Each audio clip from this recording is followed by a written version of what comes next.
आप सभी का एक फिर से स्वागत है हमारे पौराणिक कथा यूट्यूब चैनल पर। रामायण काल के 10 प्रमुख मायावी राक्षस। रामायण काल में कई मायावी राक्षस हुए हैं जिन्होंने रामायण में अलग अलग समय पर अपनी खास भूमिका निभाई थी। इस स्टोरी में हम रामायण काल के ऐसे ही 10 राक्षसों के बारे में बताएंगे जिनका वर्णन वाल्मीकि रामायण और रामचरितमानस में पाया जाता है। रावण एक कुशल राजनीतिज्ञ, सेनापति और वास्तुकला का मर्मज्ञ होने के साथ साथ ब्रह्मज्ञानी और बहुविद्याओं का जानकार था। राक्षसों के प्रति उसके लगाव के चलते उसे राक्षसों का मुखिया घोषित कर दिया गया था। रावण ने लंका को नए सिरे से बसाकर राक्षस जाति को एकजुट किया और फिर से राक्षस राज कायम किया। उसने लंका को कुबेर से छीना था। उसे मायावी इसलिए कहा जाता था कि वह इंद्रजाल, तंत्र, सम्मोहन और तरह तरह के जादू जानता था। उसके पास एक ऐसा विमान था जो अन्य किसी के पास नहीं था। इस सभी के कारण सभी उससे भयभीत रहते थे। कालने में राक्षस रावण का विश्वस्त अनुचर था। ये भयंकर, मायावी और क्रूर था। इसकी प्रसिद्धि दूर दूर तक थी। रावण ने इसे एक बहुत ही कठिन काम सौंप दिया था।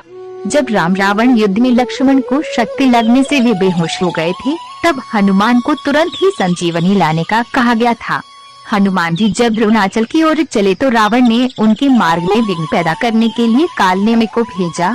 कालनेमी ने अपनी माया से तालाब, मंदिर और सुंदर बगीचा बनाया और वह वहीं एक ऋषि का वेश धारण कर मार्ग में बैठ गया। हनुमान जी उस स्थान को देखकर वहां जलपान के लिए रुकने का मन बनाकर जैसे ही तालाब में उतरे तो तालाब में प्रवेश करते ही एक मगरी ने उसी समय हनुमान जी का पैर पकड़ लिया। हनुमान जी ने उसे मार डाला। फिर उन्होंने अपनी पूंछ से कालनेमी को जकड़कर उसका वध कर दिया। ताड़का के पिता का नाम सुकेतु यक्ष और पति का नाम सुन था। सुन एक राक्षस था, इसलिए यक्ष होते हुए भी ताड़का राक्षस कहलाई।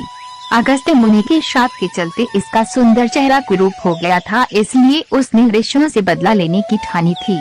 वह आए दिन अपने पुत्रों के साथ मुनियों को सताती रहती थी। अयोध्या के पास स्थित सुंदर वन में अपने पति और 2 पुत्रों सुबाहु और मारीच के साथ रहती थी। उसी वन में विश्वामित्र सहित अनेक ऋषि मुनि तपस्या करते थे। ये सभी राक्षसगण हमेशा उनकी तपस्या में बाधाएं खड़ी करते थे।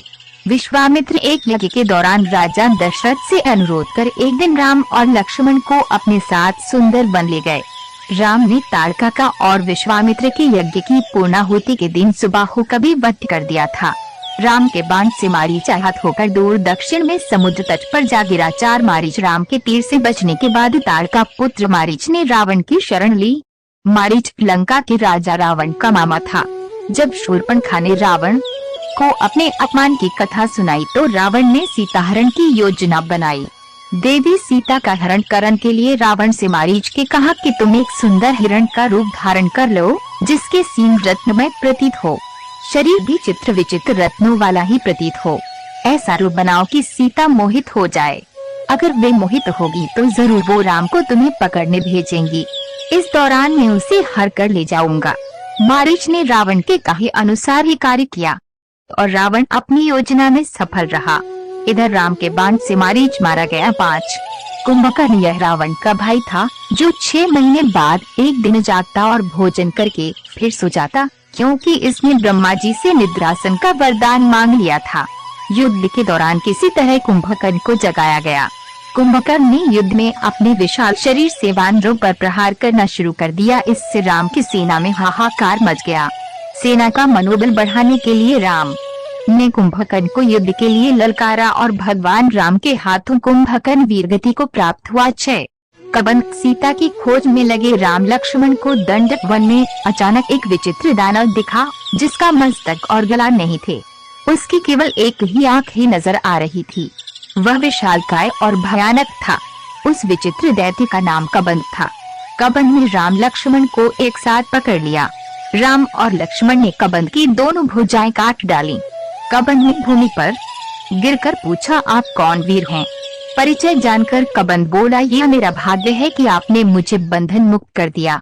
कबंध ने कहा, मैं धनु का पुत्र। कबंध बहुत पराक्रमी तथा सुंदर था। राक्षसों जैसी भीषण आकृति बनाकर मैं ऋषियों को डराया करता था, इसलिए मेरा ये हाल हो गया था। 7 विराट विराट दंडक वन का राक्षस था। सीता और लक्ष्मण के साथ राम ने दंडक वन में प्रवेश किया। वहां पर उन्हें ऋषि मुनियों के कई आश्रम दिखे। वहां के ऋषियों ने उन्हें राक्षस के उत्पात की जानकारी दी। दंडा, उसे ब्रह्मा जी से ये वर प्राप्त है कि किसी भी प्रकार का अस्त्र शस्त्र में तो उसकी हत्या ही कर सकती है और न ही उसके अंग छिन्न भिन्न कर सकते हैं। राम और लक्ष्मण ने उससे घोर युद्ध किया और उसे हर तरह से घायल कर दिया, फिर उसकी भुजाएं भी काट दी। तभी राम बोले, लक्ष्मण, वरदान के कारण यह दुष्ट मर नहीं सकता, इसलिए यही उचित है कि हमें भूमि में गड्ढा खोदकर इसे बहुत गहराई में गाड़ देना चाहिए। लक्ष्मण गड्ढा खोदने लगे और राम विराट की गर्दन पर पैर रखकर खड़े हो गए। तब विराट बोला, हे प्रभु, मैं तुम्बुरु नाम का गंधर्व हूँ। कुबेर ने मुझे राक्षस होने का शाप दिया था। मैं शाप के कारण राक्षस हो गया था। आज आपकी कृपा से मुझे उस शाप से मुक्ति मिल रही है। राम और लक्ष्मण ने उसे उठाकर गड्ढे में डाल दिया और गड्ढे को पत्थर आदि से बंद कर दिया। 8 और 9। खर और दूषण ये दोनों रावण के सौतेले भाई थे। ऋषि विश्रवा की 2 और पत्नियां थीं। खर पुष्पोदकटा से और दूषण वाका से उत्पन्न हुए थे, जबकि कैकसे से रावण का जन्म हुआ था। खरदूषण को भगवान राम ने मारा था। खर और दूषण की वध की घटना रामायण के अरण्य कांड में मिलती है।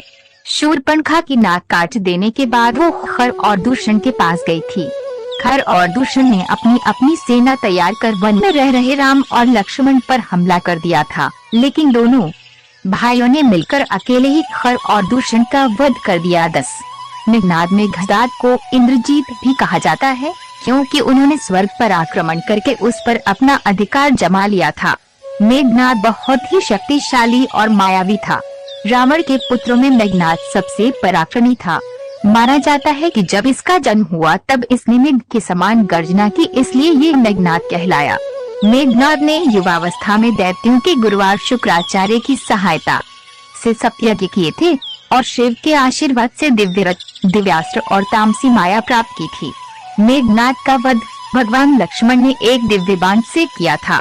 बाण मेघनाद का सिर काटते हुए आक्ष। समस्त व्रत कथाओं को सुनने के लिए आज ही हमारा चैनल सब्सक्राइब करें और हमारे नई व्रत कथा का नोटिफिकेशन पाने के लिए बेल आइकन दबाना न भूलें।